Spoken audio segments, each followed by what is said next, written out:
대부분 다 이렇게 자리를 잡으신 것 같고요. 시간도 정확하게 6시입니다. 오늘은 지난 시간에서 두 번째입니다. 현대 철학, 실존 철학 영역인데요. 지난번에 니체의 생철학을 저희들 전체적으로 한번 이렇게 들여보는 기회를 가졌고요. 사실 오늘 실존 철학은 지난번 니체의 생철학과 아주 직접적으로 또 맞닿아 있는 하나의 철학적 사조입니다. 또 요즘 최근에 이 실존 철학적 경향들이 유럽 지역에서는 새롭게 또 재조명이 되고 재해석이 되고 있는데 아마 그것은 우리 현대 사회 삶살이가 그렇게 우리가 생각했던 만큼 제대로 굴러가지 않는다라는 그런 뜻도 함께 함축하고 있는 것 같고요. 오늘 또 이 강연 주제를 보면 또 더 우리 마음에 와닿는 상당히 그 문학적인 표현 같기도 합니다만 하이데거 자신 글쓰기가 굉장히 문학적인 글쓰기가 또 들어있고 그렇게 해서 아마 오늘 우리 이기상 교수님께서 아주 멋진 주제를 잡아주신 것 같아요. 너의 존재를 떠맡아 너의 삶을, 정말 진정한 삶을.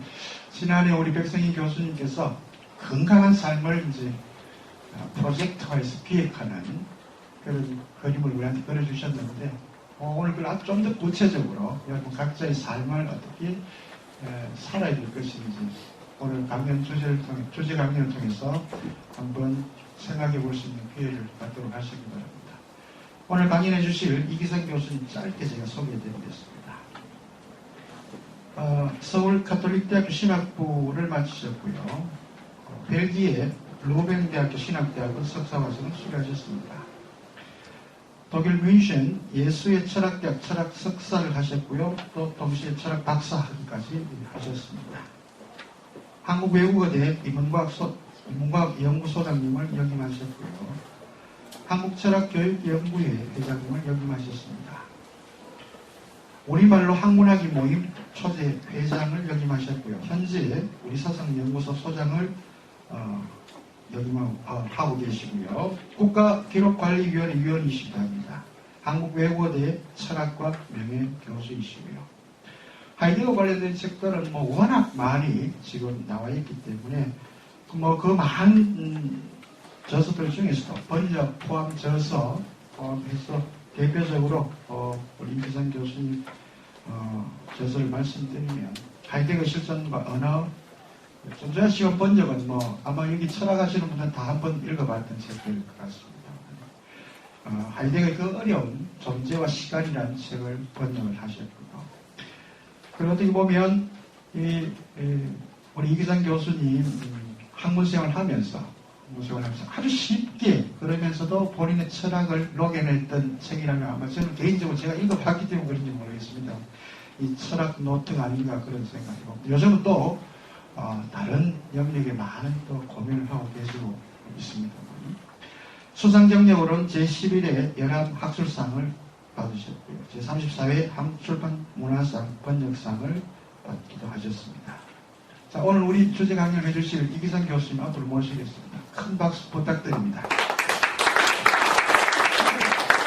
그리고 참고로 오늘 강연 끝나고 주어진 1시간 사회는 우리 철학과의 안세군 교수님께서 하시겠습니다.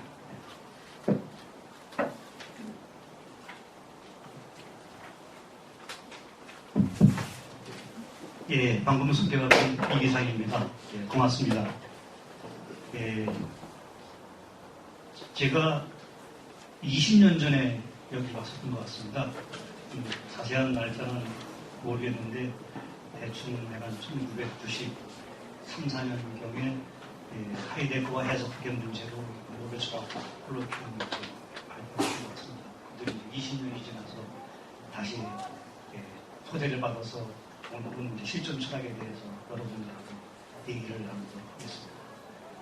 예, 우리 백승민 원장님하고는 그때부터도 백승민 원장님께서 실존 철학에 와서 전공하시고 그래서 많은 교훈 관계가 있었습니다. 오늘 이렇게 초대해 주셔서 감사합니다.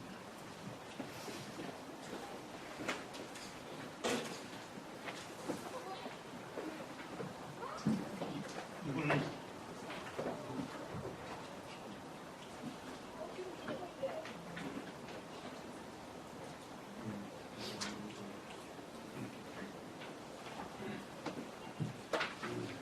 예, 현대를 살려면 이제 기술에 익숙해져야 됩니다. 그래서 우선 기술이 제가 그래서 즐겨 인용하는 말 중에 이제 하이데거의 그 말이 있습니다. 나폴레옹이 오래전에 그러니까 1800년 한 10년경에 정치는 우리의 운명이다 그렇게 얘기를 했어요. 정치가 우리의 삶을 그야말로 결정짓는 것이죠. 그 다음에 그로부터 한 30년 뒤에 막스가 경제는 우리의 운명이다 그랬습니다. 그러니까 먹고 사는 문제 해결이 안 되면은 다른 말짱 도루묵이라는 얘기죠. 지금 우리도 마찬가지죠. 경제는 우리의 운명이다 그랬습니다. 그로부터 100년 뒤 하이데거가 1945년에 기술은 우리의 운명이다 그랬습니다. 바로 지금 기술이 우리의 삶을 결정짓고 있습니다. 저는 그래서 요즘 이제 21세기 들어서서 제가 거기에 화두 하나를 더 붙였습니다. 문화는 우리의 운명이다. 이제 정치, 경제, 기술로 올가면 우리의 삶의 처절함을 문화로 극복해야 되지 않나. 그래서 문화는 우리의 운명인데 그것도 이제 우리의 희망과 우리의 여유로서의 운명. 그래서 요즘 제가 하는 일은 주로 이제 문화 철학 뭐 이런 쪽으로 하고 있습니다. 예, 오늘 제가 말씀드리고자 하는 것은 이제 부탁받은 이제 실존 철학. 그래서 저는 이제 실존 철학, 많은 사람들이 실존 철학자라고 자기 자신을 소개하고 있는데 그 중에 그 공통된 주제를 뭐라고 제목을 잡아야 할까 하다가 지금 여기에 적었듯이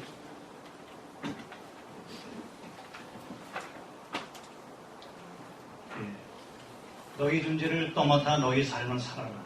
이것이 모든 실존 철학자들이 공동으로 하고 있는 이야기가 아닌가 싶어서 이렇게 제목을 잡았습니다. 예, 그러면 이제 구체적으로 어떤 사람들이 어떤 식으로 얘기를 했나라고 하는 것을 보면은 오늘 실존 철학자들이 많지만 그 중에 이제 대표 철학자라고 할 수 있는 사람 4사람만 꼽았습니다. 그래서 키르케고르, 마르틴 하이데거, 장폴 사르트르, 그다음에 알베르 까뮈.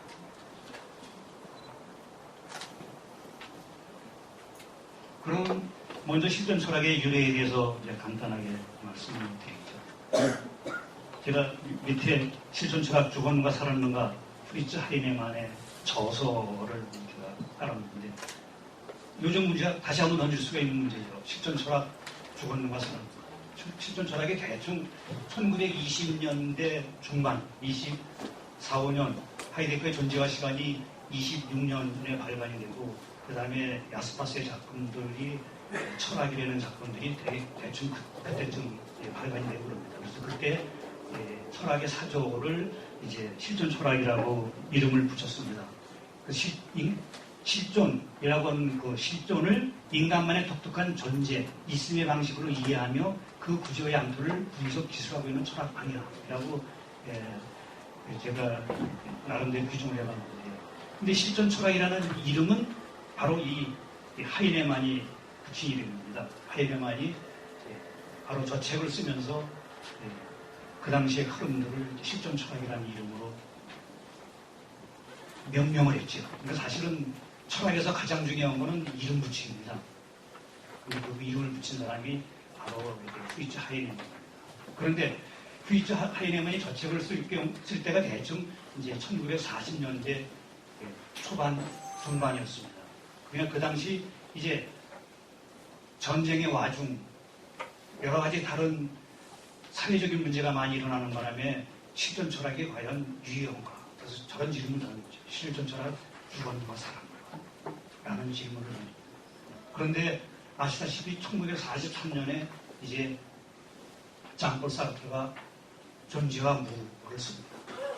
그러면서 사르트르의 작품들, 구터라든가 이 많은 문학적인 작품들이 바로 인간의 실존 문제를 건드리는 작품들, 자유의 길, 뭐 이런 작품들이 등장을 하면서 실존 철학이 다시 한번 유행을 하게 됩니다.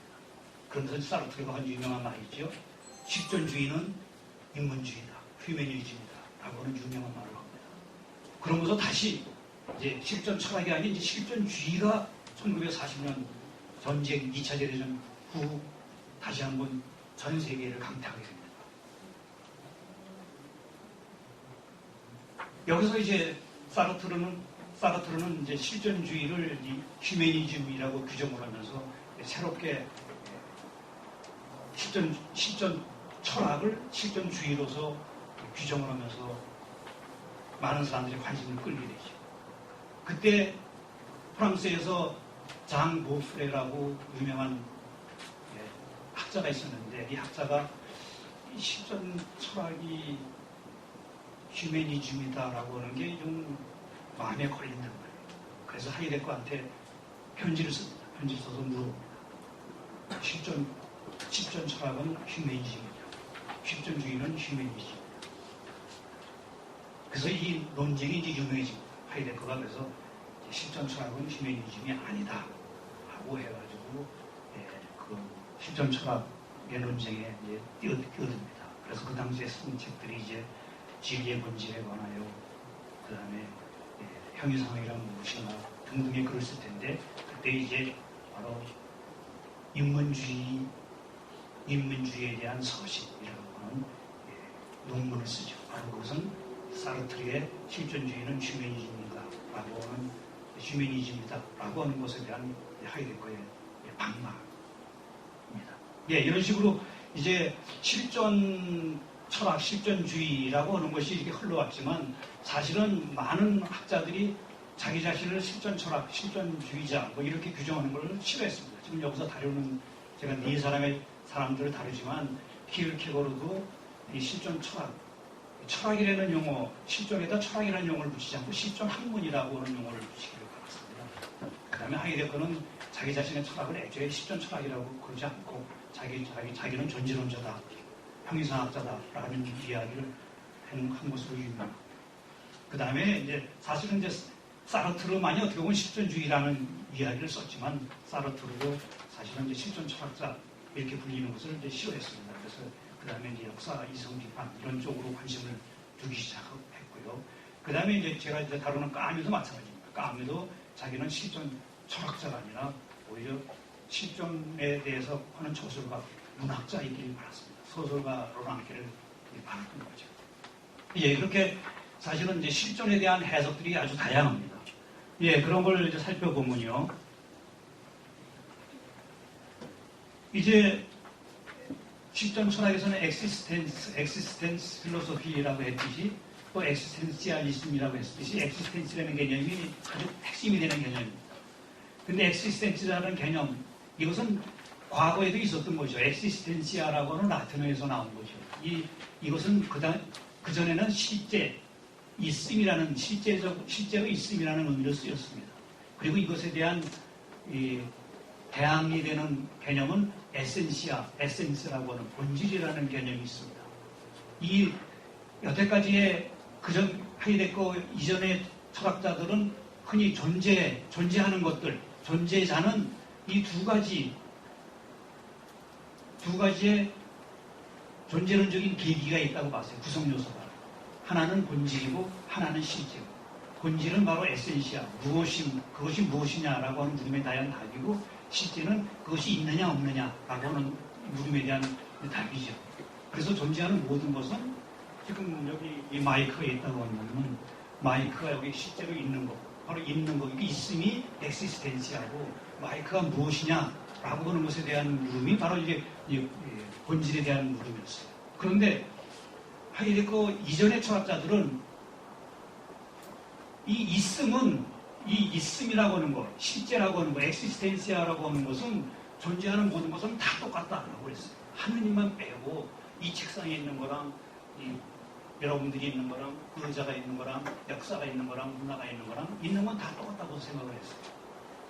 그러니까 있음의 방식은 다 똑같으니까 있음은 굳이 다를 필요가 없다. 우리가 형이상학자가, 존재론자가 다뤄야 할 것은 바로 무엇인가 다루면 된다라고 생각을 했어요.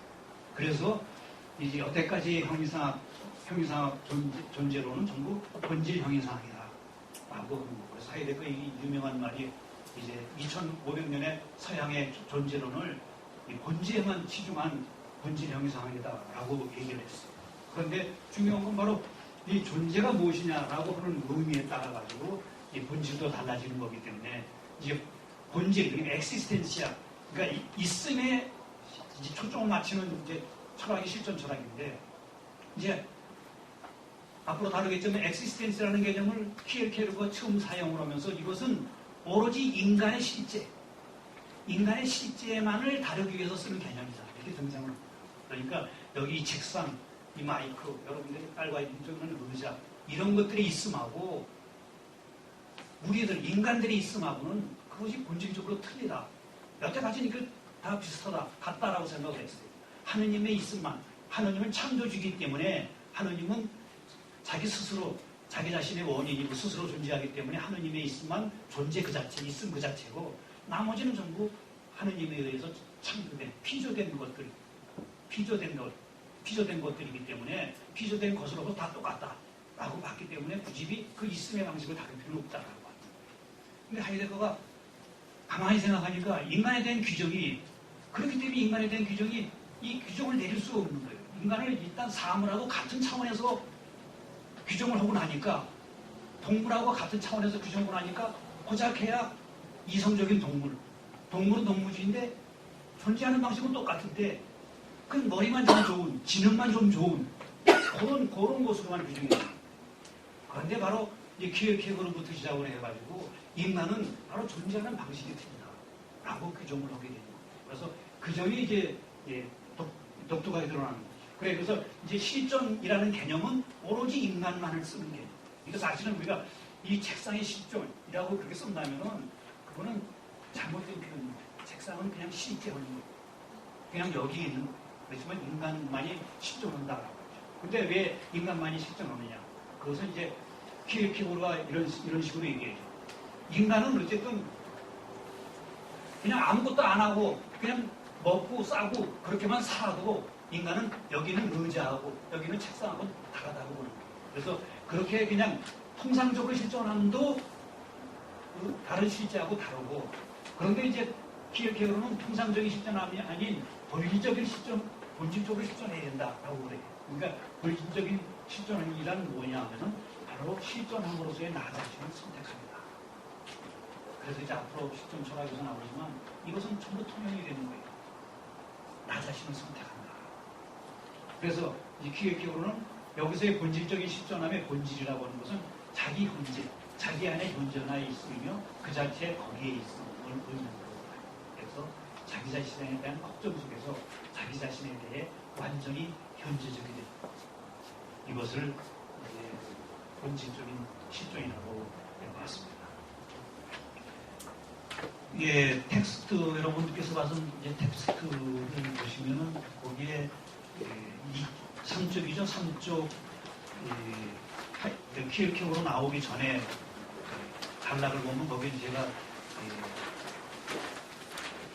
많은 사람들을 실존 철학자로 분류할 수가 있다라고 해가지고 프리드리히 니체, 그 다음에 가브리엘 마르셀, 멜로 뽕티, 시몬 드부바르, 그 다음에 러시아의 그리자의 프로세스토, 이탈리아의 아바나노, 스페인의 문화무성 이런 사람들도 다 실존 철학으로도 분류가 되는데 그 사람들이 분류가 되는 건 처음 말씀드렸듯이 바로 인간의 존재함을 독특하게 봐서 바로 인간의 독특한 존재 방식 그것을 염두에 두고 새롭게 인간을 규정하는 그 점이 독특함이라고 볼 수가 있습니다. 예, 제가 독일에서 하이데거를 전공하고 교육했던 데가 84년이었습니다. 그 당시 한국의 대학에 계신 분들 많은 분들이 하이데거를 전공하고 있었어요. 그런데 그 당시에는 하이데거는 실존 철학자로 통했어요. 그 정도로 이제 실존 철학이 한국에서도 가장 유행하는 철학이죠. 지금까지 통계낸 거 보면은 한국에서 가장 많이 다루는 철학자가 누구냐? 1위 니체, 2위, 3위를 다투는 사람들이 이제 칸트, 그 다음에 하이데거 이런 사람들.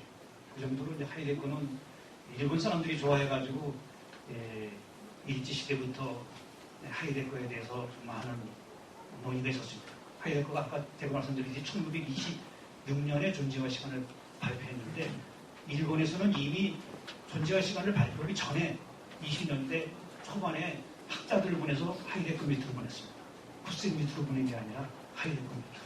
그 정도로 하이데크에 대해서 관심을 가졌던 것이죠. 그래서 하이데크가 존재와 시간을 내놨을 때 이미 일본에서는 많은 하이데크 연구가 있었죠. 그래서 한국에서 하이데크의 논문에 대해서 하이데크에 대해서 최초로 글을 쓴 사람이 박종훈 선생님. 박종훈 선생님이 제가 좀 전에 소개가 될 때 11박술상을 받았다고 했는데 바로 박종훈 선생님의 후가 11이시죠. 그분이 1931년인가 2년인가 좀 학부 졸업 논문을 썼을 때 그 졸업 논문이 하이데크의 서구계에 대해서였습니다.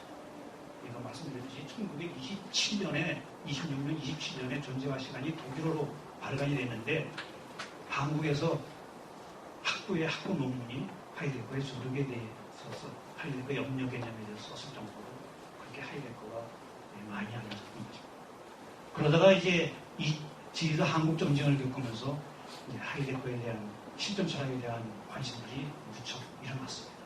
그래서 그 영향으로 제가 왔을 당시에 하이데크에 대한 부분이 많이 일었습니다. 그런데 저는 논문을 쓰면서 실존과 언어라는 책을 냈고 그 다음에 존재와 현상이라는 책을 냈는데 저는 그 하이데크를 실존 철학자가 아닌 현상학자로 소개를 했습니다.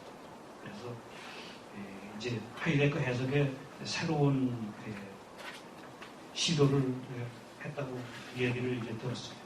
그러면은 이제 키엘케고로부터 보도록 하죠. 키엘케고로, 인간 키엘케고로 그 텍스트를 보면은 저는 이제 잘못 인쇄된 활자다라고 표현했는데 그건 키엘케고로 자신이 그랬습니다. 자기 자신은 이 세상에 뭔가 잘못 태어나가지고 꼭 따로 노는 따로 뭐 대박의 도토리라고 그러나요? 뭐 그런 식으로 따로 노는 사람이라고 생각하는 거죠. 그러니까 책을 볼 적에 다 가지런히 찍혀 있는데 그 중에 하나가 활자가 거꾸로 찍혔다고 그러세요. 그럼 그게 눈에 띄죠. 바로 자기가 이제 그런 존재라고 생각을 했습니다. 그래서 여러분이 텍스트를 보면은 제가 키엘케고르에 대한 인간 키엘케고르에 대한 이야기를 했습니다. 거기에 이제 키엘케고르에게 인간적으로나 철학적으로 결정적인 영향을 미친 사람이 그의 아버지 미카엘 페더슨 키엘케고르고 그 다음에 그의 약혼녀 레기네 올센이라고 얘기를 했습니다. 뭐 자세한 얘기는 오늘 텍스트를 읽어보시면 알겠고요. 결정적인 것만 하면은 키엘케고르가 24살 대학교 들어가서 1, 2년 된 뒤에 자살을 하려고 합니다. 자살을 하려고 시도했는데 이제 미술을 끝났어요. 그때 키엘케고르가 자살에 성공했으면은 이 철학적인 흐름은 완전히 달라졌어요.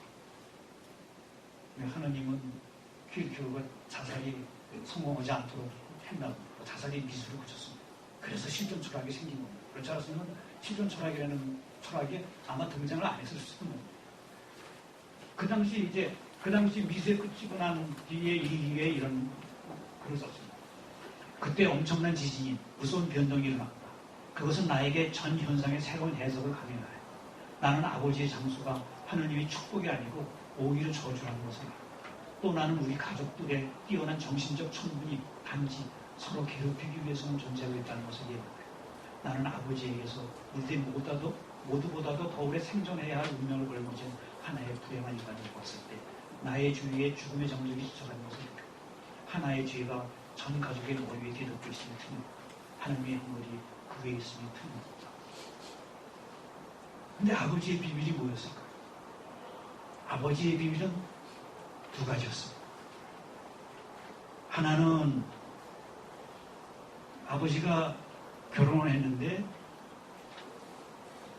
부인이 일찍 죽어요. 부인이 아들 하나 낳고 죽어요. 그게 장남이어서 장남이 이제 목사가 됐죠. 그러니까 이제 부인 없이 혼자 사는 거였죠. 그런데 그렇게 살다가 이 아버지가 하녀를 여주식으로 이제 건드려요. 그래서 하녀가 임신을 하게 돼요. 그래서 하녀하고 이제 결혼을 해요. 그게 이제 아버지한테는 이제 아주 경건한 이제 크리스찬이고 스스로를 용서할 수가 없는 거죠. 그래서 이 둘째 부인한테서 6 남매가 태어나고 그 막내가 이제 키엘케고. 그런데 바로 전부들 일찍 요절을 보고 살아남은 사람은 첫째 큰형의 목사인 큰형하고 그 다음에 막내인 키엘케고만 살아요. 몽땅 다 일찍 죽어요. 그래서 바로 여기서 얘기하는 아버지의 이 장수가 바로 자기 자식들 죽는 걸, 자식이 죽는 게 제일 부모로서는 가슴 아프잖아. 그걸 보도록 했던 거다라고 하는 거죠. 그 다음에 두 번째는 비밀은 아버지가 결혼하기 전에 워낙 가난하게 먹을 게 없어가지고 목동으로 지냈어요. 양치기 목동. 그래서 그 일기에 나오죠. 유틀란들에는 언덕에 올라가가지고 하느님을 저주를 해요. 이 두 가지가 이제 키엘케고는 아버지의 비밀을 알게 되고 바로 이 비밀 견디기 어려워가지고 다 미술을 해요. 그런데 자살이 이제 미술을 끊고 그 다음에 이제 키엘케고는 다시 생각하죠. 아버지의 죄를 내가 떠나. 그래서 자기의 존재를 아버지의 죄와 더불어 떠맡기로 얘기를 하고 아버지가 그 얘기를 듣고 나서 편안하게 눈을 감고요. 두 번째는 레기네 올센이라는 약혼녀가 28살, 그때 10살의 연하의 여인이죠. 18살 되는 레기네 올센과 약혼을 하지만 서로에게 절대적으로 솔직해질 수 없다고 생각하고 약혼을 파기하기로 했죠. 그러나 키엘케고는 약혼녀가 스스로 약혼을 파기하길 바랍니다. 그녀를 다시 자유롭게 해주기 위해서 못된 놈으로 그보다 가능한 최고로 못된 놈으로 인사하는 것이 할 수 있는 일이라고 합니다. 이렇게 레기네 올센 약혼을 했는데 3년 동안 사귀다 약혼을 했는데 이제 실존적으로 자기 자신에 대해서 솔직해야 되고 상대방에 대해서도 솔직해야 되고 그래야 되는데 스스로 과연 내가 계속 결혼 생활을 하면서 레기네 올센한테 솔직해질 수 있을까? 솔직할 수가 없다고 판정을 하고, 그리고 여자는 심리적이고 감성적이고 자기는 윤리적이고 종교적, 이 둘이 안 맞는 거예요. 그래서 자기 자신은 결혼 안 하고도 살 수가 윤리적으로 종교적으로 살 수 있다고 생각하고 이제 파혼을 하기로 하는데, 자기가 파혼 결정을 내려가지고 하면 상대방의 선택, 결단은 없는 거잖아요. 그러니까 상대방이 스스로 선택으로 결단하고 하기 위해서 자기 자신이 못되는 것처럼 초시하고 그래서 3년간, 석 달 동안 그래가지고 이제 파혼이 성공이 되긴 하죠. 그래요. 그래서 이제 그 다음 이것이 이제 키엘케고르의 철학의 영향을 미치죠. 그것이 바로 실존적 간접적 말이에요. 그래서 키엘케고르는 문학적인 작품을 많이 남기는데 전부 익명으로 글을 합니다. 그러니까 여러분들이 책을 저서를 찾을 때 대충 어떻게 찾습니까? 저자가 누구냐 보고 찾다. 이게 그것은 뭐예요? 그 저자의 영향을 받고 들어가는 거잖아요. 그래서는 안 된다는 거죠. 그래서 이제 순전히 내용만 보고 얘기를 하라. 그래서 실존적 간접전달이라는 대학법을 개발을 해서 이제 나름대로의 실존 철학을 이제 정리를 합니다. 키엘케고르는 실존이라는 의미를 어떻게 보느냐. 실존은 나는 존재하고 있으며 존재하지 않는 것이 아니라는 사실. 그런 의미에서 개별길 간의 사실적 존재를 얘기를 뜻한다고 합니다. 그리고 실존은 무조건적이고 되돌릴 수 없는, 환원될 수 없는 나는 존재한다라고 하는 현사실. 예, 이게 실존은 순수 현사실로서 인간의 어떤 본질 규정보다 앞서 놓여 있으며 바로 이 본질 규정이 문제가 될 때 비로소 실존은 경험된다라고 합니다. 그래서 현사실의 특징. 그러니까 이런 것도 지금 사실적으로 제압해 있는 거고. 근데 인간의 사실적으로 여러분들이 여러분한테 있다라고 하는 건 아까도 얘기했듯이 자기 자신에게 현재적이 되는 거. 그 얘기는 뭐냐면은 나의 존재를 떠맡아서 내가 나의 삶을 사는 거. 그것이 중요하다라고 보는 거죠. 그래서 인간의 있음이라고 하는 것은 그냥 단순히 주어져 있는 것이 아니라 이제 과제로 주어져 있다. 이것이 이제 키르케고르가 주장하는 겁니다. 그래서 키르케고르는 이제 종합을 얘기했는데 그 종합은 이렇게 구체성, 무한과 유한의 종합이고 정신, 영혼과 육신의 종합이고 자유, 가능과 필연의 종합이고 순간, 영혼과 시간의 종합이고 의식, 이성과 실제의 종합이고 자기 자신, 보편과 개별의 존재. 이렇게 해서 키르케고르는 인간을 인테르 에세라고 해요. 인테르 에세. 인테르 인터넷. 바로 그 인테르 네트죠. 그런 식으로 에세는 존재고 사이 존재 또는 중간 존재. 그래서 제가 사이 존재라는 개념을 이제 좋아합니다. 저는 이제 키르케고르는 의미가 아니라 우리는 이미 인간을 사이 존재로 봤죠. 빈 사이, 사람 사이, 때 사이, 하늘 땅 사이에 존재하는 사이 존재로 봤죠. 예, 키르케고르의 결론은 결단을 내려서 그리고 자신을 선택하라 하는 겁니다. 그래서 여기서 결단, 선택 이거는 앞으로 실전철학자들이 전부 강조하고 있는 거죠. 특히 선택을 강조하는 사람은 나중에 보겠지만 사르트르가 특히 이제 선택을 강조합니다. 예, 그러면 그 다음 너 자신이 되어라.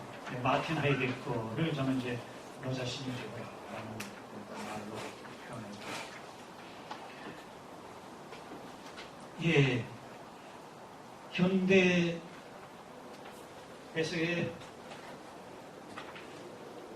가장 중요한 가치, 민주화, 우리도 민주화 운동을 많이 하고 그랬지만 민주화에서 가장 중요한 가치가 아시다시피 자유평등 인권이죠. 그거는 지금 이제 중동의 봄이 왔다라고 그랬을 때 거기서 똑같이 서구의 민주주의적 이념과 가치인 자유평등 인권이 모두 이제 퍼져 들어간 것이죠. 바로 이 자유평등 인권이라고 하는 것이 인간, 개인으로서 인간이 가지고 있는 존엄성을 극대화시킨 가치관이라고 볼 수가 있어요. 그것은 이제 개인의 발견은 근대에서부터 시작이 됐죠. 데카르트가 나는 사유한다, 그러므로 존재한다 라고 해서 개인, 나를 강조했을 때 개체가 발견이 됐어요. 그렇지만 데카르트가 발견한 그 개체는 사유로서의 개체였던 거죠. 거기에는 육신이 빠졌어요, 육체. 그 다음에 칸트가 사유에서 한 걸음 더 나아가서 이제 실천을 강조하면서 나는 행위한다. 그렇게 얘기하죠. 행위하는 자로서의 나. 그러면 이제 행동을 하니까 칸트에 와서는 육체가 생기지 않았냐 생각하지만 칸트의 행동도 지성적인 행동. 지성적인 행동이고 도덕적인 행동. 칸트에게서도 육체는 없어요. 좀 전에 얘기한 이제 키르케고르가 이제 죽음을 강조하는 거죠. 죽을 수밖에 없는 존재의 인간을 강조합니다. 그건 뭐냐면은 이제 육체를 인정하고 육체를 인정하면은 무엇을 인정해야 됩니까? 바로 죽음을 인정해야 돼요. 이렇게 이제 죽음이 강조가 되면서 실존 철학에 들어옵니다. 그래서 이제 하이데거는 존재와 시간을 얘기하고 시간의 개념을 이제 강조하게 됩니다. 예, 어쨌든 이제 바로 근대에서 시작된 개인의 가치가 이제 현대에 와서 완성이 된다고 볼 수가 있죠. 그런데 이제 현대에 와서 바로 개인의 가치관이 완성이 되면서 문제가 생기는 게 뭐냐면 자유평등 인권이라고 하는 개인의 가치가 인간에게 주어지지만 인간은 자기한테 주어진 이 너 스스로를 선택하고 너 스스로 너답게 살아라 라고 하는 바로 이 실존적인 선택의 문제에서 한 걸음 뒤로 물러서는 거죠.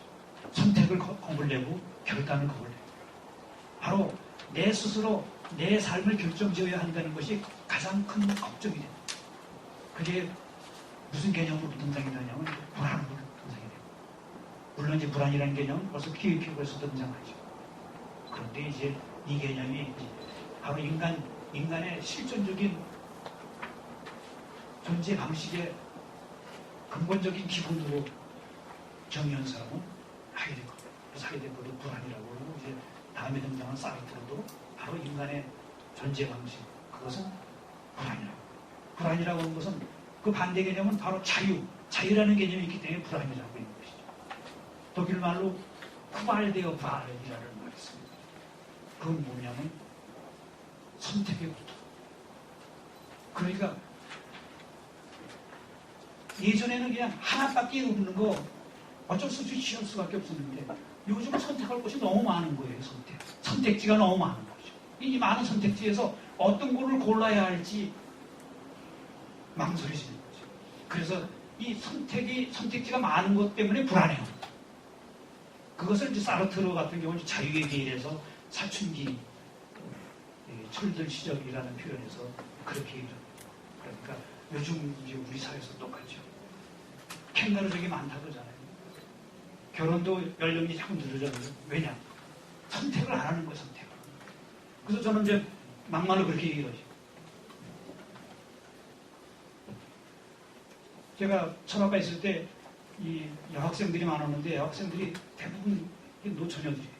30살이 넘어서까지 결혼 안 하고 이제 계속 공부하는 학생. 그래서 이제 그런 예를 들면서 그렇게 해요. 바로 이 여학생들은 선택을 계속 미룬다 이거죠. 선택을 안 하고 처녀로 있으면 이 세상의 모든 남자들이 가늠의 남편들인 거예요. 그런데 그 중에 하나를 딱 선택하고 나면은 이제 그 선택의 가능성은 다 사라져버려요. 그러니까 사르트르가 바로 자유의 길이 철들 나이에서 바로 그런 얘기를 하는 거예요.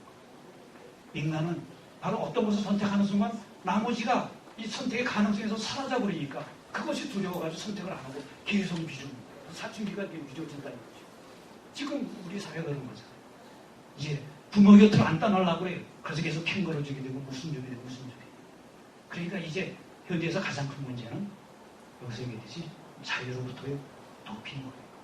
이제 선택하려고 그러지 않고 그냥 그들이 살듯이 살라고 사야 될 거는 바로 그들이 살듯이 살고자 하는 이것이 가장 큰 문제다. 그래서 이제 그들이 살듯이 사는 거기서부터 불안이, 그러니까 우리가 불안한 건 뭐예요? 내가 이렇게 하면서 남들이 생각할까? 그렇기 때문에 계속 이제 남의 눈치 보죠. 특히 이제 한국이 그러잖아요. 여론의 눈치 본다. 그게 어떻게 보면 이제 가장 큰 병이라고 하는 거예요.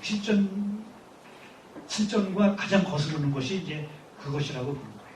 예, 그래서 이 하이데거를 얘기를 하고 제가 하나 강조하는 게 바로 이러한 자유로부터의 도피.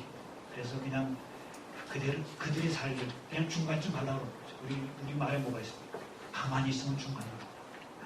가만히 중간쯤 가려고 그러는 거. 그게 가장 실전 철학에 위배되는 그런 삶의 방식이라고 볼 수가 있겠습니다. 그 다음에 하이데거를 얘기하면서 또 하나 강조할 수 있는 것은 존재를 둘러싼 거인들의 싸움. 하이데거는 존재를 강조했습니다. 그러니까 가장 중요한 건 존재의 눈이다. 여기 텍스트에 제가 어디에 썼나요? 그러니까 그거는 10쪽에 있군요. 그러니까 10쪽에 10쪽 너 자신이 되어라 거기에 존재를 어떻게 이해하느냐에 따라서 감각론자, 경험론자, 유물론자, 실증론자, 유심론자, 합리론자, 관념론자, 실용론자 등이 돼요. 그러니까 존재의 눈이 무엇이냐라고 하는 데 따라서 지금 우리의 존재의 눈은 뭐냐? 요즘 존재의 눈은 이제 소비, 그 다음에 돈, 이런 것들이 모두 결정을 짓고 있는 거죠. 그런데 이것은 어디서 온 거냐? 서양에서 온 거예요. 그래서 저는 우리 사회를 놓고 볼 적에 100년 전하고 지금하고 얼마나 다르네요. 100년 전에 존재의 눈하고 지금의 존재의 눈하고는 완전히 다르죠. 그래서 가장 중요한 것은 바로 저는 그래서 이제 존재의 눈깔이라고 합니다. 그것은 이제 빛깔, 색깔이 있듯이 눈의 깔, 눈의 갈래에 따라가지고 보는 것이 달라진다는 거죠. 어느 구두 닦는 아저씨가 그렇게 얘기했어요. 자기는 사람을 보면은 구두부터 보인다. 구두만 보인다. 요즘은 뭐 사람이 이제 돈으로만 보이겠죠. 그렇게 이제 뭐를 존재에 있는가 없느냐의 기준으로 삼느냐에 따라서 세상이 달라지는 거죠. 그래서 이제 하이데거는 바로 이 존재 이해를 얘기하면서 그것이 중요하다라고 하는, 존재 무림이 가장 중요하다 라는 것을 얘기했습니다. 그래서 하이데거는 형이상학이 뭐냐? 형이상학은 바로 존재자 전체로의 침입 사건이다. 그렇게 얘기를 합니다. 그러니까 철학이 있는 곳에 이제 존재 규정이 일어나. 존재 규정이 일어나는 것은 존재하고 없음, 있음하고 없음의 기준이 뭔지를 가늠지는 것이죠. 그것이 이제 존재 지평이라고 볼 수 있고 존재 이해라고 볼 수가 있고 거기에 따라서 이제 있는 것 없는 것이 구별이 되는 거예요. 그래서 이제 플라톤 같은 경우 이데아가 존재의 기준이 되면 이제 플라톤 같은 경우는 그래서 현실의 세계는 가상의 세계고 저 이념의 세계가 실제의 세계가 되는 것이죠. 그것이 이제 아리스토텔레스로 보면 이제 아리스토텔레스는 실체와 속성으로 구별을 하고 이제 그것이 데카르트로 오면은 이제 사유하고 그 다음에 연장으로서의 물체가 구별이 되고 이런 식으로 존재를 뭘로 보느냐에 따라서 이제 그 사람의 철학관이 들려지고 삶의 모습이 달라지는 겁니다. 그래서 그런데 바로 이 존재의 눈까지라고 하는 것, 존재 이해 지평이라고 하는 것이 똑같은 게 아니에요. 지금 말씀드렸듯이 제가 100년 전에 우리의 존재의 눈하고 지금의 존재의 눈하고는 완전히 다릅니다. 100년 전에는 우리는 동아시아적인 존재의 눈을 가졌는데 지금 우리는 완전히 서양의 존재의 눈을 가진 것이죠. 그래서 바로 존재를 둘러싼 거인들의 싸움에 동아시아의 존재 이해는 완전히 망하고 맙니다. 이제는 서양의 존재의 눈이 판을 치기 때문에 완전히 우리가 이제 입고 먹고 자고 하는 모든 것들이 다 서양식이 되어버린 거예요. 가장 중요한 건 이제 언어입니다. 이 존재를 직결하고 있는 존재의 이해의 눈, 그것이 1차적으로 언어로 표현이 되는 것이죠. 그래서 우리의 눈은 생물학적인 눈이 아니에요. 우리의 눈은 언어의 근원. 그래서 제가 좀 전에 제가 소개를 받을 때 우리말로 학문학의 모임의 초대회장이라는 소개를 받았는데 그래서 제가 2000년부터 우리말로 학문학, 우리말로 철학하기 운동을 펼쳤습니다. 그러면 철학에서 또는 모든 학술 개념에서 우리가 우리 스스로의 개념을 못 만들고 계속 서양의 개념을 따다가 쓰면은 그러면은 영원히 서양의 식민지가 됩니다. 학술의 식민지 현상을 면치 못하는 것이죠. 그래서 저는 이제 바로 한국적인 존재의 눈을 찾아가지고 한국적인 인간론 그것도 새롭게 규명해야 되고 한국에 있어서의 생명이라는 개념도 새롭게 규명해야 되고 이런 점을 이제 강조하면서 저는 최근 한 10여 년은 이제 그런 일을 주로 했습니다. 그래서 그 결과를 2년 전, 3년 전에 책으로 냈는데 그 중에 하나가 이제 글로벌 생명학이라는 책을 냈습니다. 그래서 저는 이제 생명에 관해서는 서양하고 동양하고 틀리고 동아시아가 서양의 생명 개념보다 훨씬 더 폭이 넓고 깊이가 있다. 그러면은 생명에 관해서 우리는 서양 사람들에 대해서 무언가 서양의 생명의 눈가를 넓혀줄 것이 있다라고 해가지고 글로벌 생명학이라고 하는 걸 썼습니다. 이제 마찬가지로 이제 존재이해도 그렇게 볼 수가 있습니다. 그럼 이제 하이데거로 표현을 내면은 키르케고르가 바로 인간은 죽는다. 키르케고르가 데카르트가 나는 살아난다. 그러므로 나는 존재한다가 가장 확실한 제일 명제라고 그랬습니다. 그런데 키르케고르는 그건 다 웃기는 소리다. 라고 했죠. 솔직해보자. 가장 확실한 제일은 나는 죽는다. 라는 거거든요. 나는 죽는다라고 하는 그 진리보다 확실한 게 어딨냐 이거죠. 근데 많은 사람들이, 많은 철학자들이 지난 2500년 동안 이 죽는 데는 사실을 회피한 거예요. 죽음으로부터 도피하고 마치 안 죽을 것처럼. 그래서 인간의 본질이 뭐냐 그럴 때 인간의 본질은 이성이다. 인간 본질은 영혼이다.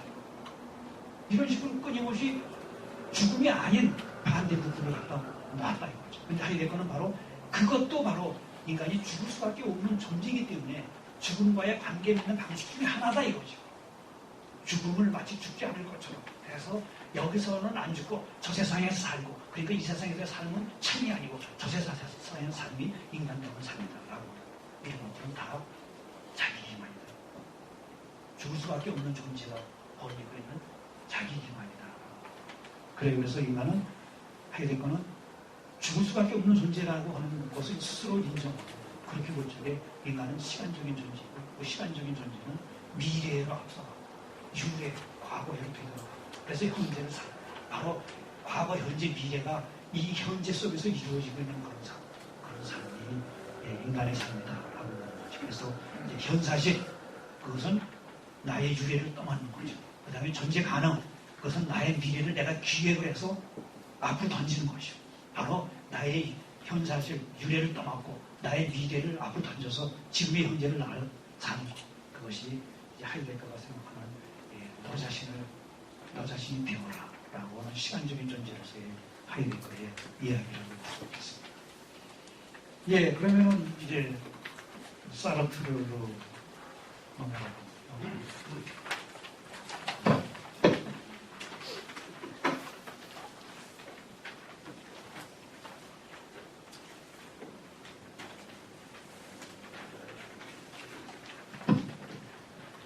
예, 실존 철학자들은 한결같이 그 사람의 삶의 방식, 삶의 여정이 실존, 그 철학의 영향을 끔찍하게 미쳤습니다. 말씀드렸듯이 이제 키엘케고르는 완전히 그의 삶, 아버지와의 관계, 야콥야와의 관계가 바로 철학의 밑바탕이 되죠. 어떻게 보면 하이데거는 그 점에서부터 자유로, 하이데거는 저도 그래서 아리스토텔레스를 강의할 적에 아리스토텔의 삶에 대해서 그는 태어났고 가르쳤고 죽었다. 이게 딱 세 마디로 아리스토텔레스의 생애를 얘기할 수 있다라고. 저는 똑같이 하이데거에 대해서도 그는 태어나고 가르쳤고 죽었다라고 얘기했을 정도로 하이데거의 삶에는 프라이부르크 대학 총장하면서 정치 사건에 휘말린 거기에는 프라이부르크를 별로 떠나지도 않고 말년에 그리스 여행 한번 갔다 오는 정도일 뿐이에요. 그렇게 하이데거는 그래서 스스로 그러니까 실존 철학자라고 그렇게 생각을 한 것 같지 않아요. 그런데 이제 키엘케고르가 그랬고 사르트르가 그랬고 까미가 그랬고 이 사람들은 바로 그 사람들의 삶의 방식이 그의 사상에 결정적인 영향을 미쳤습니다. 사르트르의 아버지가 1905년에 사르트르가 태어났다 그랬는데 1904년인가요? 3년인가 여기 나왔죠. 1904년 4년이군요. 12쪽 마지막 단락이죠. 1904년 프랑스의 해군 장교 장 바티스트 사르트르는 안누마리 슈바이츠와 결혼. 1904년에 결혼해서 그 다음에 그 이듬해인 1905년에 짱폴 사르트르가 이제 파리에서 태어났는데 그로부터 2년 뒤 그의 아버지 장 바티스트는 인도에 오지에서 열병으로 사망한다. 그러니까 사르트르가 2살 됐을 때 아버지는 돌아가신 거예요. 그리고 어머니는 이제 안누마리 슈바이처라고 했잖아요. 유명한 그 슈바이처 가문의 어머니. 그래서 아버지가 세상을 떠나니까 어떻게 됩니까? 이제 왜 할아버지한테 외조부 댁에 가서 이제 지내게 됩니다. 이때부터 이제 2살, 3살 때부터 이제 사르트르는 외조부 댁에 삽니다. 그래서 그때 이야기입니다. 아버지의 죽음은 나의 삶에서 아주 커다란 사건. 그의 죽음은 나의 어머니를 다시 사슬에 묶어놓았지만 나에게는 자유를 줍니다. 사슬에 묶었다라고 하는 것은 외조부 댁에 가가지고 다시 이제 외조부의 그 생활 도움을 받아야 되니까 그런 이야기죠. 그렇지만 자기 자신은 자유를 줬다.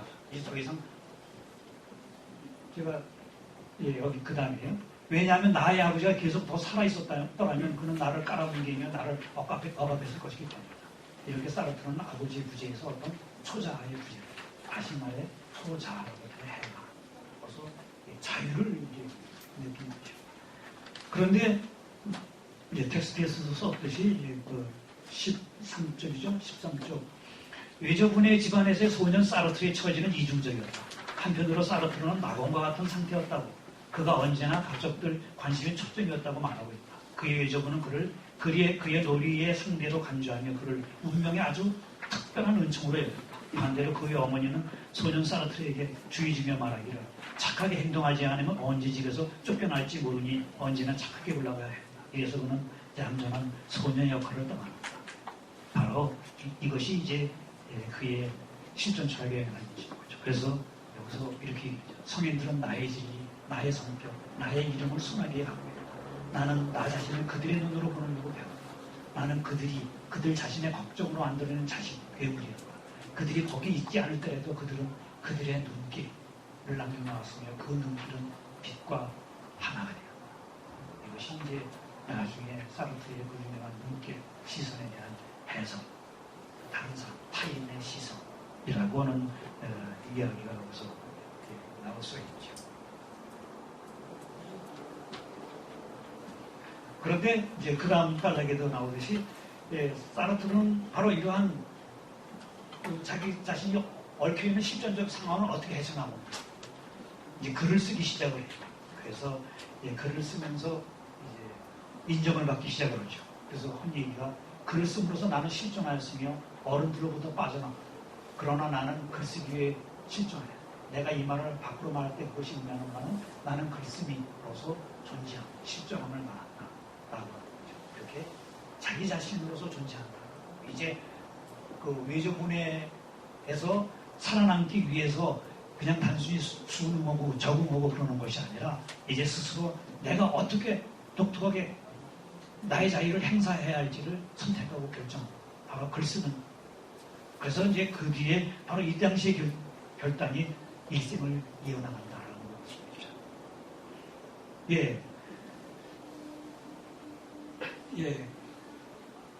그 다음에 이제 사르트르는 사실 이제 하이데거 영향을 무지무지하게 받았습니다.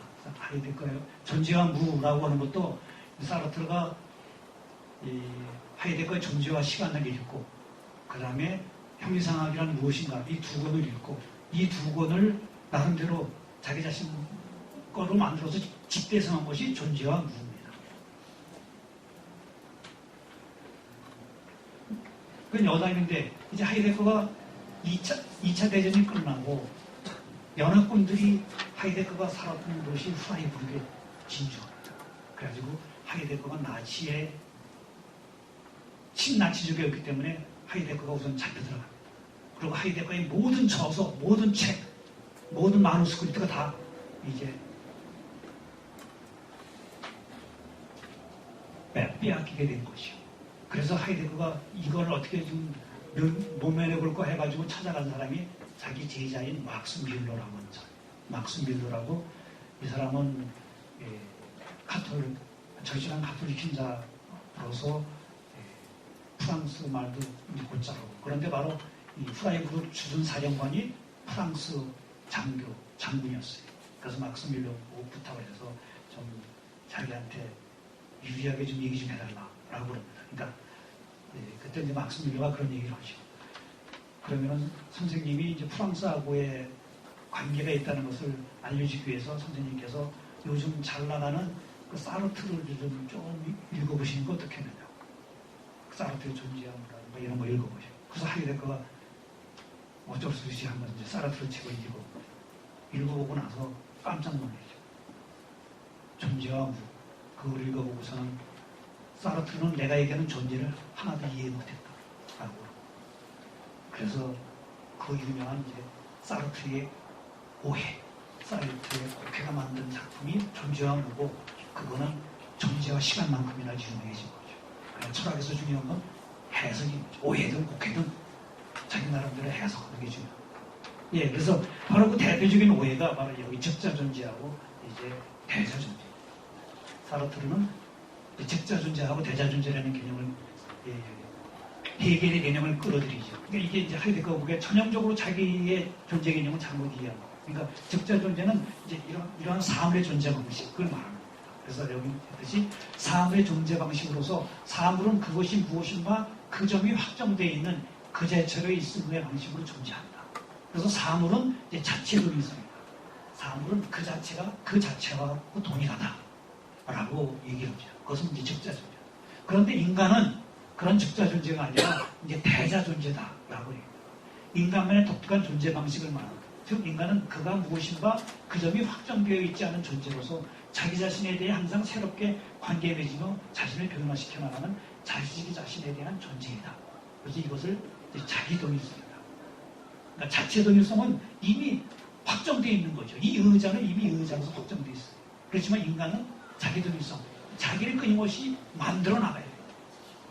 그렇기 때문에 인간은 하이데거는 가능 존재라고 그러죠. 오늘 이 순간에 나는 내가 아닌 거예요. 지금 여러분들은 많은 사람들이 학생인데 그럼 여러분들이 만약에 자체도일성이라 그러면 그냥 학생으로서 끝나야 되는 거죠. 그런데 여러분들 지금 왜 학생인 거예요? 지금 학생인 것은 여러분들의 미래가 있기 때문에 지금 학생인 것이죠. 여러분들이 미래 되어야 할 그것이 되기 위해서 지금 학생인 거예요. 그래서 아까 말씀드렸듯이 가능 존재, 미래를 우리는 앞서 자기 자신을 기회에 투사하고 지금 현재를 존재하는 거죠. 그렇기 때문에 인간은 사르트는 그렇게 얘기해요. 죽는 순간까지도 계속 자기 동일성이다. 죽는 순간까지도 우리는 꿈을 꾸는 존재다라고 하는 거죠. 예, 이것이 사르트의 유명한 적자 존재하고 대자 존재의 이야기입니다. 예, 불안은 제가 아까도 잠깐 얘기했듯이 불안 속에서 인간에게 거의 자유가 의식된다. 또는 차라리 이런 표현을 원한다면 불안은 존재 의식으로서 자유의 존재 방식이다. 불안 속에서 자유는 스스로에 의해 무릎에든다. 그러니까 바로 상황 속에 있음, 자유가 상황 속에 있음이 불안을 불안하게 만든다. 그러니까 불안을 느끼지 못하는 사람, 그 사람은 자유롭지 못한 거예요. 그래서 사르트르가 유명한 말 중에 가장 유명한 말이 뭐냐면 나치 점령 나시 프랑스인은 가장 자유롭다. 그렇게 얘기해요. 그러니까 정반대 얘기죠. 나치가 이 프랑스를 점령했을 때 우리는 가장 자유로워. 왜냐하면 그때는 매 순간 결단을 내려야 된다는 거죠. 내가 과연 나치에 협력할 것이냐? 아니면 협력하지 않을 것이냐. 자유로서의 자기 존재, 자유존재를 존재해야 된다는 거죠. 그렇기 때문에 불안했지만 그 불안 속에서 자유의식이 가장 강했다라고 하는 거죠. 예, 그렇게 인간의 존재와 자유 그것은 바로 같은 거다라고 얘기를 합니다. 그래서 인간은 자유롭도록 단정받았다라고 하는 그 유명한 말을 하고. 예, 그래서 자유란 오직 상황 속에 있고 상황이란 오직 자유를 통해 있다라고 하는 얘기. 그 다음에 이 제한 없는 자유는 오직 타인에 의해서만 제약을 옵니다. 나를 바라보는 타인의 시선은 마치 메두사의 눈길처럼 나에게서 모든 가능성을 박탈해 나를 지구면하고 곧 적자 존재를 고정시켜버릴 수 있다. 그래서 사르트가 드는 예는 내가 문구형으로 어느 집 방안을 들여다보고 있는 순간 그 옆을 지나가는 사람이 그걸 딱 그러면 나는 그때 문구형을 들여다보는 그놈으로서 부숴버립니다. 메두사를 쳐다보면 돌이 되어버리잖아요. 그러니까 타인의 시선은 그 순간에 나를 고정시켜버린다는 거죠. 나의 가능 존재가 아니에요. 그 순간에 완전히 가능 존재 아니면 의부증 환자 이런 식으로 그 순간에 나로 찍어버린다라고. 그것이 메두사의 눈. 그래서 대자 존재인 나를 적자 존재로 만들어버리고. 그래서 사르트르는 지옥 그것은 타인이다라고 외칩니다. 이렇게 인간의 자유는 현사실적 필연성이라는 의미에서 스스로에게 제한되고 역사적 상황에 의해 제한되고 그 다음에 타인의 자유에 의해 제한되는 유한한 자유다라고 하는 것을 사르트르는 얘기를 합니다. 예, 그래요. 시간이 많이 지나갔습니다. 마지막 까뮤로 넘어가겠습니다. 까뮤는 제가 대표적인 말로 나는 반항한다. 그러므로 우리는 존재한다. 라는 말을 했습니다. 예, 까뮤의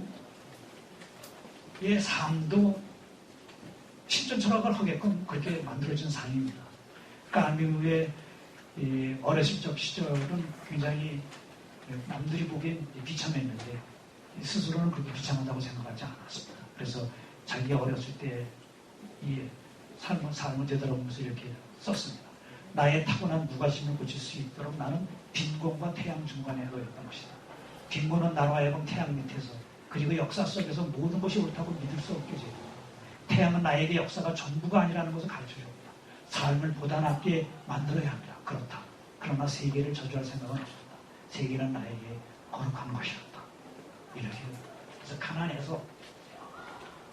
가난해서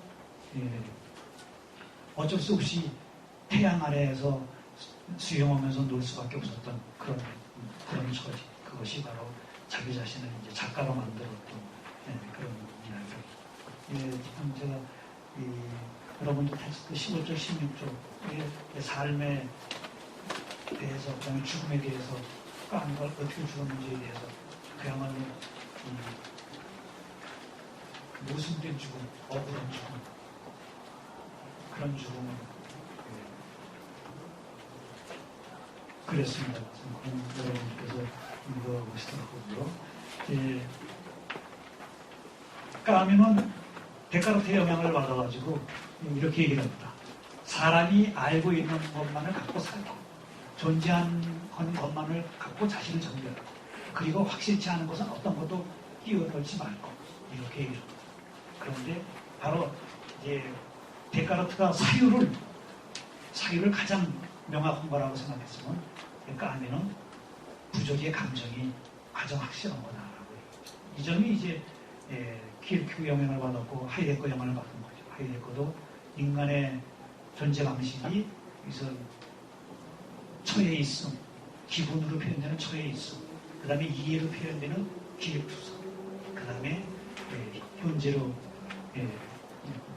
표현이 되는 자기 파악, 이런 세 가지를 얘기를 하듯이 이제 까미도 그렇게 얘기를 하는데, 이제 까미는 바로 하이데거의 처해 있음, 불안, 그걸 이제 부조리의 분위기라고 얘기를 합니다. 그래서 아까 까미의 죽음을 얘기를 했는데, 까미의 죽음이 또 바로 이 부조리한 죽음이었죠.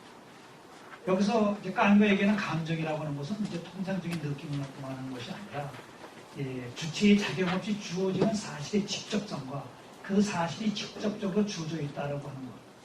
그래서 감정에서 이 사실은 바로 주어져 있는 사실의 직접성, 주체를 끈질기게 파고들며 모든 입장의 결정에 앞서 이미 주체를 골고루 완전히 관통하고 있어서 그의 시각과 이에 대응하는 대상을 규정한다고 합니다. 그래서 주체가 곧 그의 느낌이고, 그는 이 느낌 안에 처해 있는 것이다.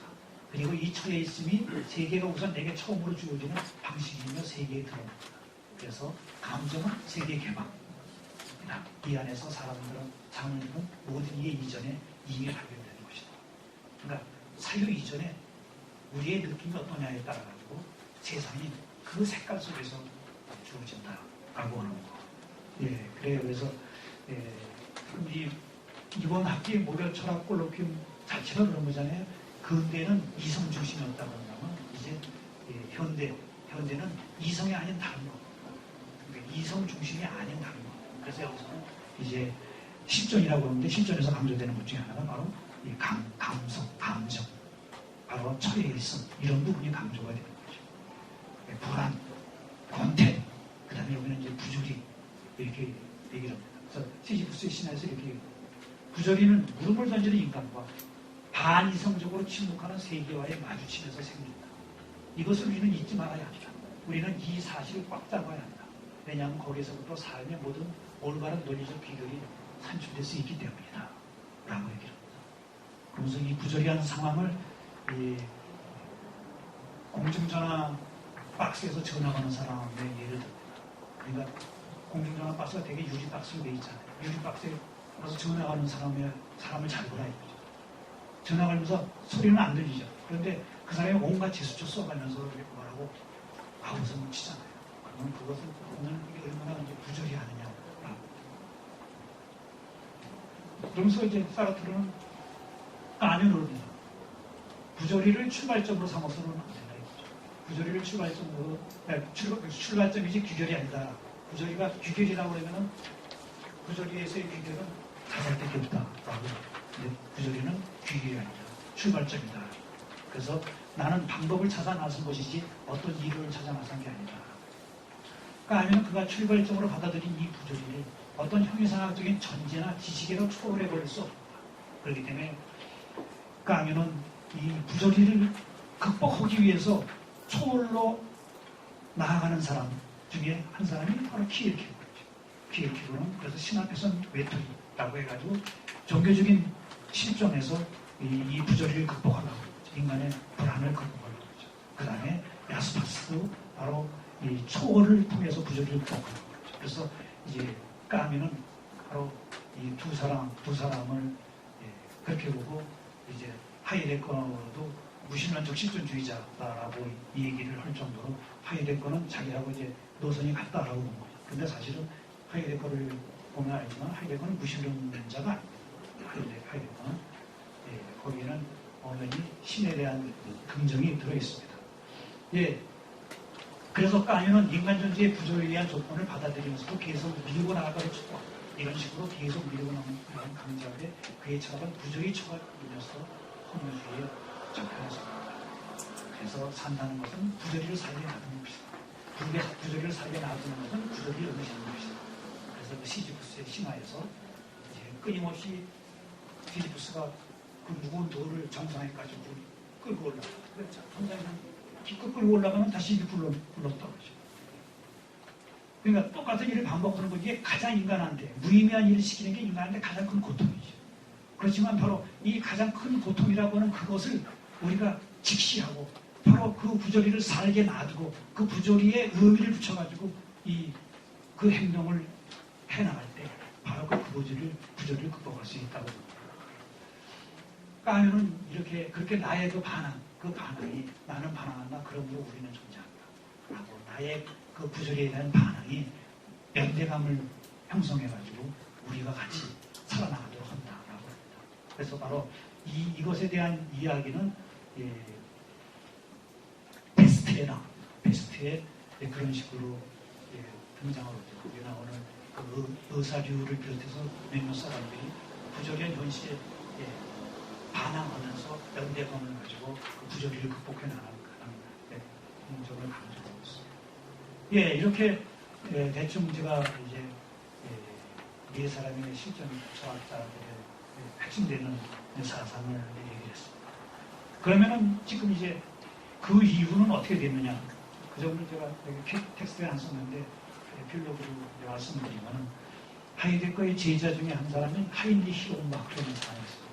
하인리히 롬바크라는 사람이 있는데 이 사람은 벌써 이제 하이데거 있을 때 그 제자로 있으면서 많은 책을 썼는데 그 책 중에 그 책의 방향이 뭐냐면 주로 이제 구조 개념을 등장시키면서 책을 썼는데 이 사람이 주장하는 거는 엑시스텐스라고 하는 개념, 이게 실존 개념은 인간에게만 통용이 된다라고 그랬는데 이 사람은 그것을 인간에 통용이 되는 것이 아니라 인간이라는 존재 방식을 넘어서서 모든 존재하는 것에 이것을 적용을 시키는 것이 이제 롬바크의 이야기. 그러니까 이제 개별 존재자의 사건적 생성에 이제 관심이 있어요. 모든 존재하는 것도 다 똑같이 어떤 고정된 본질이 있는 것이 아니라 끊임없이 되어가는, 끊임없이 생성되어 나가는 거고 끊임없이 다르게 존재한다라고. 그래서 이제 그게 이제 사건학이라고 하는 용어들이 이제 생기고 합니다. 그래서 이 사건학을 또 이어가는 사람들이 이제 들레이즈 갓다리, 이 사람들이 쓴 이제 천기의 고울을 비롯해서 많은 작품들이 이제 무슨 얘기냐면 존재론적인 차이가 이제 하이데거가 얘기한 존재론적인 차이, 존재자하고 존재는 다르다라고 하는 그 얘기를 이제 한 존재자의 차이 생성으로서의 차이로 확대합니다. 그러니까 지금 이 책상은 지금 이렇게 있지만 이것이 10년 뒤, 20년 뒤 이것은 끊임없이 어쨌든 사용되면서 달아지고 또는 뭐 배치가 달려가지고 여기서 딴 데로 옮겨지고 이러면서 이것은 한순간도 사실은 똑같지가 않다는 거죠. 끊임없이 차이가 생성된다는 거예요. 모든 존재는 거 여러분들도 마찬가지고 지금 이제 오늘 이렇고 내일 이렇고 모레 이렇고 계속 다르잖아요. 인간이 계속 스스로 차이를 만들어 나가서 내일 다르고 모레 다르고 그렇듯이 모든 존재하는 것들이 다 다르죠.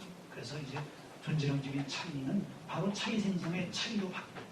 모든 존재하는 개별적인 존재자들은 끊임없이 매 순간 다른 걸로 변해나간다는 거. 그래서 이제 들레이즈 갓다리가 하는 이제 이러한 존재론이 이제 기계적 존재론이다라고 얘기를 하죠. 모든 존재는 이제 기계다라고 하는 이야기를 합니다. 그러면서 인간으로 하여금 이제 하이데거 실존 철학자들이 사유하는 인간이 전부가 아니라 육체로서 존재하는 인간이 전부다. 이 육체로서 존재하는 인간으로서의 새로운 인간의 존재 방식을 경험해야 된다. 체험해야 된다. 라고 그랬으면 이제 들레즈 가타기는 한 단계 더 나와서 뭐라고 그러냐면 인간은 또 동물이다. 그래서 동물이 되게 된다. 그래서 인간의 동물되기. 그 다음에 더 나아가서 인간은 또 동물 이전에 또 뭐냐? 분자다. 분자되기. 그래서 동물되기, 분자되기. 그러면서 이 차이 생성을 얘기합니다. 분자의 차원에서의 차이 생성, 그 다음에 동물의 차원에서의 차이 생성. 이렇게 이제 21세기로 넘어오면서는 이제 실존이라는 개념이 인간만을 위한 개념이 그냥 아니라 한 단계 더 나아가서 모든 존재자들이 다 이렇게 변화하고 있다. 인간만이 변하고 현실을 구성하고 그 다음에 뭔가 달라지는 것이 아니라 모든 존재하는 것들이 다 차이를 만들어 나가고 있다. 이것은 이제 우리한테도 시사하는 바가 크죠.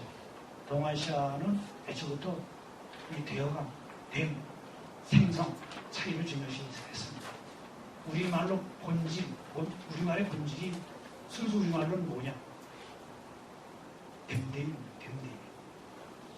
됨됨이가 우리말의 본질이죠. 그러니까 우리는 본질이라고 하는 것을 되고는 이 되어가는 이 과정을 전부 담는 것을 인간의 본질과 모든 것의 본질과 그러니까 동아시아에서는 애초부터 차이 생성의 존재력이 있었던 거예요. 그래서 사실은 이렇게 차이라고 하는 것은 돌고 그 지평이라고 하는 것은 서로 지평 중은 혼용이 되면서 서로한테 그러니까 동아시아는 유럽 문명이 오기 전까지는 중화 사상이라고 하는 문물 안의 개구리였어요. 중화 사상이라고 하는 세계관을 가지고 사는 문물 안의 개구리였어요. 서양 사상이 오면서 서양 사상의 지평을 통해서 우리는 눈이 커졌어요. 세상을 알게 됐어요. 그런데 지금 이제 그로부터 100년이 지나고 200년이 지났어요. 이때는 유럽이라고 하는 문물 안의 개구리 속에서 살고 있는 거예요. 이제 우리는 다시 한번 유럽이라는 문물 안의 개구리가 가지고 있는 존재의 개념은 다시 한번 생각해요. 하느님, 신이라는 개념도 다시 한번 생각해요. 인간이라는 개념도 다시 한번 생각해요. 생명이라는 개념도 다시 한번 생각해요. 이 모든 것을 한번 다시 한번 생각해요. 그것이 실존 철학이 오늘날 우리한테 당기는 메시지죠. 그것은 바로 우리의 삶이, 아까 말씀드렸듯이 우리의 유래를 떠나고, 그 다음에 우리의 미래를 기획해서 지금 현재를 살아가고 한다면 우리의 유래는 서양의 문과이 아닌 거예요. 우리나라들의 존재의 문과에 있었던 거예요. 우리나라들의 역사에 있었던 거예요. 우리나라의 댐댐이가 있었던 거예요. 그런 것을 우리가 떠맡고 그 다음에 미래를 이제 서양 사람들이 걱정하고 서양 사람들이 기획하는 그런 미래가 뿐만이 아니라 이제는 글로벌한 지구촌 사회에 있어서 우리도 이 지구촌의 미래에 책임이 있는 거죠. 그 지구촌의 새로운 기획에 우리도 뭔가 과제가 있는 거예요. 그렇게 같이 우리는 떠안고 미래를 구성해 나가요. 그러면 이제 21세기의 철학, 그 철학의 지형도는 이제 서양 일변도의 철학이 아닌 다른 철학의 지형도로 바뀔 수 있으리라고. 근데 그 일은 이제 지금 대한민국의 대학에서 공부하는 여러 후학들의 목표가 배웠기 때문에 여러분들은 제가 처음에 던졌던 이야기 뭡니까? 너희 존재를 떠맡아 너희 삶을 살아라 라고는 그 실존 철학의 명제를 여러분들이 명심하셔서 좋은 미래를 기획하시고 여러분들의 생생한 삶을 살아나가시기 바랍니다. 고맙습니다.